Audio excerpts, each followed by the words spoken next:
puissance ou un simple nom? Le nom de Dieu et le nom de Jésus sont des sujets profondément importants dans la Bible. Ce sont tous les deux des sujets mystérieux et nous devons les aborder avec humilité et prière afin d'en comprendre toute l'importance. Une partie de ce que je vais partager n'est peut-être pas facile à saisir et demande le discernement du Saint-Esprit. N'avons-nous pas tendance dans nos communautés à prononcer le nom de Jésus à la légère? Dans nos lectures, le nom de Jésus est devenu un mot parmi tant d'autres, un mot que nous lisons, un mot qui s'est intégré dans notre quotidien, un mot qui cohabite parmi tous les autres mots de nos lectures.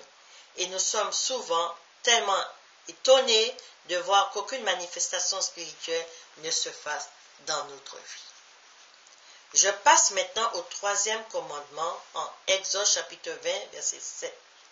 Tu ne prendras pas le nom de ton Dieu en vain, car l'Éternel ne laissera point impuni celui qui prendra son nom en vain. Amen. Presque tout le monde interprète ce commandement comme signifiant « tu ne blasphémeras pas ». Et c'est une erreur. L'esprit trinitaire s'est également intégré, effacé, comme s'il avait fondu dans nos consciences, au point tel que c'est devenu pour nous une pure banalité. Car l'Éternel ne laissera point impuni celui qui prendra son nom en vain. Alléluia! Toutes sortes de mots touchent l'humanité, et ces mots sont censés épargner le peuple élu de Dieu. Pourtant, nombreux sont les croyants qui subissent les dites plaies du monde moderne. En 1, les divisions dans les couples. En 2, les problèmes avec les enfants. En 3, le chômage. En 4, la dépression. En 5, l'angoisse. En 6, le doute. En 7, les problèmes financiers. En 8, l'adultère. En 9, l'hypocrisie. En 10, les conflits spirituels avec l'Église. Amen. Sur les 10 points énumérés, une famille chrétienne bien construite ne devrait au pire connaître que les points 3 et 7. Lorsque nous sommes face au nom de Jésus, c'est la face à la puissance. Et c'est ce nom qui guérit. C'est ce nom qui délivre. Le nom de Jésus doit être prononcé avec amour. Avec amour. Quand nous le prononçons, nous devons sentir une puissance en nous. Jésus, le nom fort, le nom tout-puissant, ce nom qui nous délivre. Amen. Pourtant, pour un grand nombre d'entre nous, il ne se passe rien. Posons-nous cette question. Si c'est ton cas, mon frère, ma soeur, alors pose-toi ces 2 questions. Qu'est devenu le nom de Jésus dans ta vie?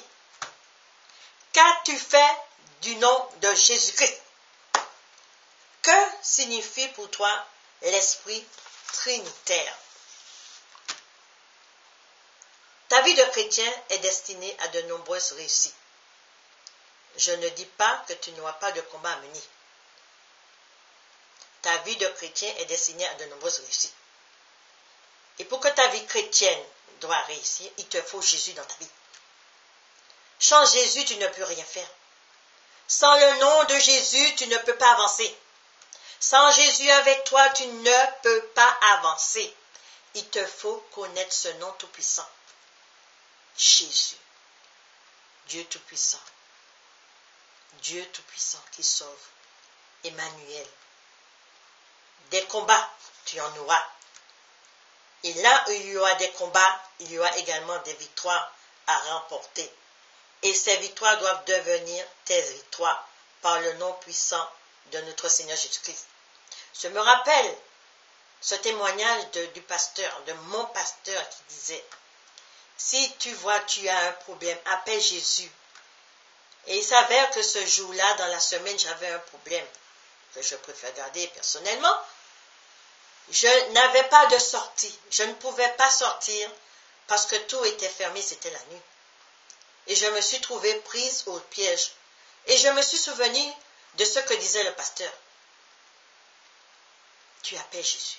Et j'ai dit dans mon cœur, Jésus! Et le barrage s'est ouvert. Et j'ai pu m'enfuir. Et moi, je te conseille d'appeler Jésus dans ta vie. Quand tu te sens emprisonné, quand tu ne vois pas de sortie, ce nom puissant peut te libérer. Amen. Exode chapitre 20, verset 7 nous dit, tu ne prendras point le nom de l'Éternel, ton Dieu, en vain. Car l'Éternel ne laissera point impuni celui qui prendra son nom en vain. Que le nom de l'Éternel soit béni et que le nom de Jésus vous libère, vous qui êtes accablés, vous qui êtes sous la maladie, vous qui êtes emprisonnés, vous qui ne connaissez pas encore la sortie, vous qui ne voyez pas encore le tunnel, mais sachez que Jésus, il est au bout et il vous attend.